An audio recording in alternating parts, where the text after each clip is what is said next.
nyaatanii faasigaa gisee ta'ee warra mana faasigaatirraa hafe immoo mana boonatittis mana abbaa feete mana immoo rashiidatittis mana abbaa feetetti walitti qabne ijoollee teenya ijoollee mana madaamii hojjetturraas hamma wal ga'een ijoollee achiisuun hoo galchuu baatte ammas boonaan mana baree akkanumatti waan qabnu ammas maqaasiitiin gargaaruu hin dandeessanii akkaawuntis baasuu danda'u. Ka Itoophiyaattis kennuu isinii kennuu danda'an haadha siitiif gargaarsiin barbaachisaa warra siitiif asittis paaspoortiin qabdu jaan waraqanni jalaa bada jaan paaspoortiin jalaa gubate ganaa paaspoortiin ganaa baaf waraqanni ganaa baaf waraqata illee amcoon takka 7,000 kenniteef duratti hin baasanii fi amma kan paaspoortiin hin jiru. Kuma 8 kenniteetti gibee jedhamti. Gibeedha moo akkamii? Gibeedha miti maqaan ishii. Waan ta'e maqaan ishii. Kanaafuu gargaarsa irratti oduu irratti hirmaatinaatti gargaarsa irratti hirmaadha. Kadhannaa bira jennaan. Jala nama deemuuf jala deemtiif obboleettiin isiisanii ni beekti quba qabdi natti fakkaata. Waan kanarratti fokusaa goonu. Ati taatu ammoo deebisaa nama takka takkatti kan yoo jettee ni maraan. Ani kennu lubbuu ani axeem geetan ta'ani miidhima kanarraa hamma siif fayyitee uftee dhugaatoo baaftutti hin dubbadhuan waan takka. Ani kanuma waaqatti bo'a. Isinti bichaan naa fayyitee. Tikistilaan haasa amma jetti kana namni qaroon beeki deebii namaaf hin kennu namni waa hojjetu deebii namaaf hin kennu nama dhukkubsatee fi waa inni fayyisuudha atis fayyaanuu ta'e jiraadhu sin jechuu barbaannaa amma jetti kana akkaataa ishiin itti gargaaramtu eessatti akka gargaaramtu ifin mucayyoon tun harmee ishii jaalataniif akka galtee ija ishiin si argitee gargaartu fayyiti namni garaa laafu namni namaaf cinqabu namni aran qabne fayya namtu tokko maan taatu rabbi jira fayyiti gargaarsi sin godhamaa fi borgo nama waan takkatti illee yaa'u hospitaalli achiin booda gargaarsiin godhamaa fi waan hafte immoo itti daballee nu gargaarra. Isiin uummata Oromoo bira uummata Oromoo waluun geessu isiin waluun geessu uummata biraa bira hin geessu ganniin uummata Oromoo birattuu hin gaaf isaan hin gaa'uufi. Kanaafuu kanuma jechuu barbaada amantaa qabdaniin kadhannaa hadaraa keessan amantaa qabdaniin hadaraa keessan hundi keessanuu amantaa qabdaniin kadhadhaa fi amantaa qabdaniin bira dhaabbadhaa. Hawaasa kanaaf waan hedduu gootee lubbuu isiitiif illee hedduu cinqattee eega Dubaay dhuftee sallaaltaniituma namuu garaa laaftanii fi bira dhaabbachuudha wanni feesisu. Galatoomaa baqaannan ba'a. Hundi keessanuu galatoomaa. Maleetii jiyye nagaa. Artist Tafarikoo galatoomii ishii beekaa koo jabaa koo nuuf jiraadhu. Rakkoon qabu miira keessan galiini na dubbisi keessan baan baay'ee sitti haasa'uu barbaadu jira maayidhaa fi tasgabbaa'ii namni gaafa nama dhaggeeffatu of dhaggeeffachuu qabda fuulduratti deemuudhaaf of dhaggeeffachuu qabda. Isinii waliif gaachana ilmaan takka obboleeyyan takka keessattuu oolmaan gaanniin ijoollee biyyoota arabaa jiran teenyaaf sagalee ta'aa turte oolmaa guddaadha. Akkasitti waliin taatanii waliif taatanii dhalootaaf ta'uudha qabdan malee yeroo hunda ajandaa namoota garaagaraa kana ta'uudhaan qabdan. Ajandaa namaa ta'uun hin barbaachisu. Yeroo itti rakkataa meeqa gargaaruu qabdu. Yeroo itti dubartiin meeqa sababa da'iinsaa, sababa hongee, sababa beelaa rakkataa jirtutti isin miidiyaa hawaasaa irratti ajandaa adda addaa dhufee ajandaadhaan wal rakkisuu hin qabdan. Hanga tokko halkan tokkotti nama tokko rakkina tokkoof beela'aa tokko furmaata ta'uu qabdan malee ajandaa uumuu keessanii barammasin yeroo ishiin gara Dubaay dhaytu ajandaa sababa wal dhabda wayii ka'ee jira gaafa amma dheengadda suuraa ajandaa ta'ee jira garuu sigisti beekuu dhaabachuu dandeessi dhugaan garuu ilmoo waaqati.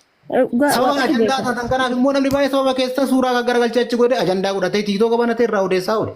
Kana itti fayyadama miidiyaa hawaasaa wallaaluu irraa ta'uu danda'a. Yookaan immoo hammeenya nama keessatti facaasuu irraa ta'uu danda'a. Amma maaliif gaafa akkasittiin dhufu kana sababa ta'uu danda'a. Kanaafuyyuu ishii waa hin fayyisu. Mucayyoon tun fakkeenya nama baay'ee ta'uu nama dandeessudha. Nama baay'eedha. Dheengadduma mucaaddi Libiyaatti jalaa du'uu ka'u harmee takka qabattee Nuraddiin Baabaa wajjin gargaarsa mana Mubaarakiif mana ishii keessa turre yeroo dheeraa wajjin bu'aan turre harmee Dubaay keessa rakkataa turte wajjin dheengadduma tana. Ergasumas manni ishee eega gubate namni maqaa ishee hin jiru biizinasiin ishee eega gubate amma reef gara biizinasii deebiteet biizinasii ishii gara miidiyaa hawaasaatiin dhaadheessuu jalqabdeet haala ishee oomisha ishiitti gurgurtu haala gurgurtaa biizinasii waan akkasii isaan barbaanna nuti osoo kanarra jirtu kanatti itti dhufe beektaa miidiyaa hawaasaa gara biizinasiitti jijjiiraa jirti iyyuu koottaa waan akkasii narraa bitaddaa eessattis ni fida bakka kamii jirtan waan gaggaarii akkasii kana fiddee miidiyaa hawaasaatti fayyadamaa jirti haa ta'u immoo ilmi namaa kun hin gufata rakkoon gurguddaan irra ga'uu danda'a lubbuun gaafa jiru immoo obsa qaba waan san keessa odoo jirtu gara irreechaa kanaan dhufee suuraan dhufe uumama rabbiitiin illee suuraadhaan kana dhufte immoo tiijin yookaan immoo ofii gootee dhiiste ajandaa taate immoo waan ajandaa sanuu diggaamee ajandaa suuraa ishii gaggaragalchanitti irratti promooshinii biraa dalagan miira keessa galte hin aarte akka malee tuqamte maaliidhaaf tuqamuun ishii maanni bal'ina yaadaa ta'uu danda'a siyaasa biyya lafaa kana keessatti nama si fayyadu caalaa nama si miidhutu caala nama tarkaanfii takka tarkaanfatu immoo gufuutti ta'uun amala nama keenyaa ta'aa dhufee waan harmee xiyyaataniifan jiraadha. Rakkina harmee xiyyaatiin natti furmaata. harmeeti yaafan jiraadhan irraa bu'aa. Ajandaa natti nuumina kan kana ga'u hin jiru. Nama meeqatu harmee ofiitiif ta'a? Nama meeqatu gatii harmee ofii beeka? Ulfinni harmee ofii ofirraa madda gatii harmee ofii namni hin beekne nama gatii hin qabne. Harmee ishii boososaniif akka jiraattu heddan immoo harmeen ishii harmee teenya ta'uu beekne akka ishiin fayyitu irratti xiyyeeffachuudha. Yoo gara seeratiin deemne ajandaan tibbana ta'u kun rakkina muca'oo tanarra gareef sababa ta'uu hin danda'a. Gaafa qorannoo gara seeraa adda addaatiin deeman. Akka irraan hin beeku ani akkasitti irraa fagoon jiraa miti. Namni nama miidhu fageenyaan dhufu. Namni si jaalatu namni si wal dhabe si miidhu. Nama sitti ergee si miidha. Ajandaa eegataati booda. Tokko namni maallaqa irratti ol nyaata, lammaffaa dhugiitii yookaan suusii adda irratti ol nyaata, sadaffaa dubartiin dhiiraaf dubartii irratti ol nyaachuu danda'a. Waan akkasii irratti wal balleessuu danda'a. Ajanduma nama keenya jajjabaa namoota gurguddaa kan itti dhabne waama kana. Dhimma diinagdee maallaqaa, dhimma araada suusii addaa, dhimma dubartii irratti namni kan ulfitu. Amma garuu ajandaa ta'ee eega dhufee booda ajandaa. Kana keessaa baanee mucawwan akka fayyitu seenaa nama lubbuun jiru dubbataa jirra. Akka lubbuun nu jiraatu irratti haa xiyyeeffannu guyyaa gargaarsa ishee eega qabamee bakka itti gargaaramtu kana gargaarsifna. Isaan lamaan irratti hojjennee kana booda akka waliin nyaatan, akka waliin ta'an, akka waliif ta'an, akka sabaaf ta'an gochuun dirqama nama kee enya hundaati. Galatoomaa isinitti dheeressee naa galatoomaadhaa ulfaadha. Fayyaa ta'a. Galatoomi artisti tufa. Wanni irratti himtee baaba Nuraddiin itti jala deemaa galatoome tillee. Nuraddiin itti himee jira waasaappiidhaan kaa'eefii jira burga nama dhagee gaafadhaa naan jedhee jira. Rakkoon tokko hin jiru. Galatooma hundi keessanuu galatooma boonaa qo'atis galatooma umma rashiid hundi keessa warra jala jirtan kiyyuu koo warra jala jirtan hundi keessanuu galatooma rabbiin ijoollee tan ganniin isin kadhatteeti na dhiisaa ajandaa nan godhatinaa isiniin jette dhugatti yoo Oromoo jaalattan. Ammas ajandaan godhatinaa daraa rabbi kadhannaan alatti biyyan Bareeddoo sani asiyyuu Rashiid mana kana keessa fidee nama 200 maaltu as ture ijoollee tana olii araarsee ture baracheessuun. kanatti ammas wanti na kanatti ansee isinitti muu boos ganamas footoosi fuutanii akkana taatee jettanii laayivii barattanii dhiina kadhannaa godhaa fi viidiyoo hojjettan kadhannaa viidiyoo yoo laayivii sentan kadhannaa waa'ee kadhannaa malee waa'ee namaatti irratti naaseenaa dara rabbi. Hawaasa guutuu qabatte na dhiisaa ajandaa nan godhatinaa isiniin jette kabaja sagalee isii kabaja kanuma kan isiniin jedhu. Bona bakka anis simbanu mana dhumee jira wanna kuni hanga eegnu obsuu qabna bakka.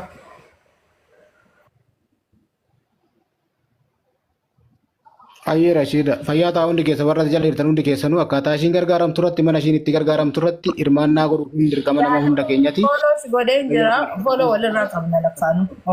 Okay fayyaa naa ta'e fayyaa ta'a hundi keessanuu.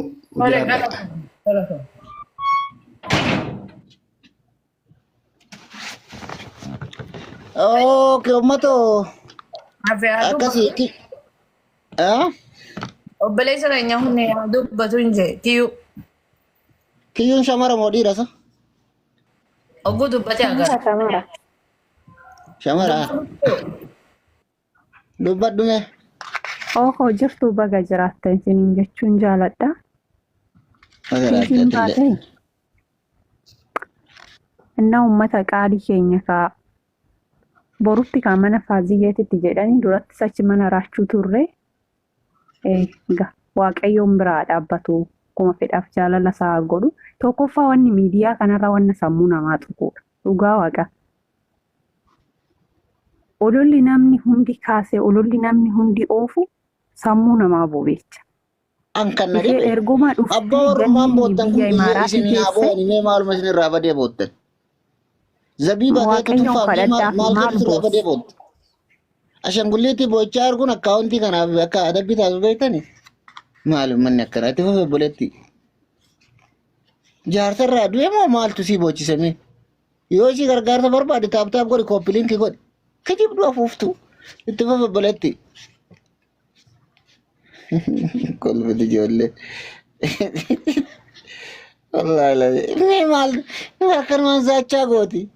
Maal si bochise mee gargaarsa barbaadde du'aayii godhii harkaan kooppiliinki godhi. Ashangulliitii boochaa achi keessa barbaadde gatu san harkaan taaptaap yoo gooti. Akka ganaa deemtee ashangulliitota keessaa isii boochaa san barbaaddeef iddoo asirraa kooppiliinki gooti.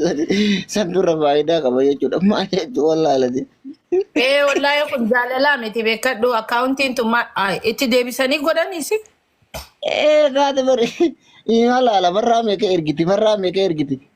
Maali Isi na haa ako bari. may rabadu lalime.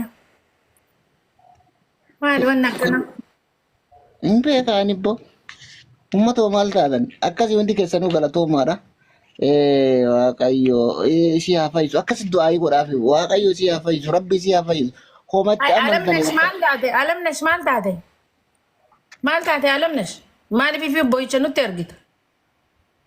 Dee qoy dhaabbadhu mee ati akkas godhanii jira. Way maali gudiin? Hin boo'inaa ijoollee isin haa boo'an jechuu jedhu. Habochu achi keessa teessee habochu miyuutiin godhaan. Achi keessa teessee haa boo'an. Namni maraate qubaa taa'ee booya habochu. Hin boo'inaa ijoollee. Reefu wanni ja'anis gargaarsa goona jee ja'ani mubaaraka bifuu karaa deema. Mubaara keessa deemaattichi. Ati sinurraa'us bira dhaabbattee. Aburajiit. Gosoon ture mana illuudhaa isin jalaan ture. Aburajiit akkooyati mubaara kan akka bakka. Si garafanii si gadhiisan. Eessatti? Mana illuu gaafa Kun garaffii jedhama bara maal jedhanii na garafan duuba.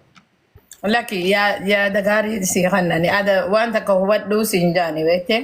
Yaa malee nama akkasi garaffaa amma taatiif nama bakka qabu miti nama gartee namallee garafsiisu miti nama dantaa namaa qabu illee miti. No sabai fi gosa fi ni garafamaniif nuti akka aadaa keenyaa. Yaa.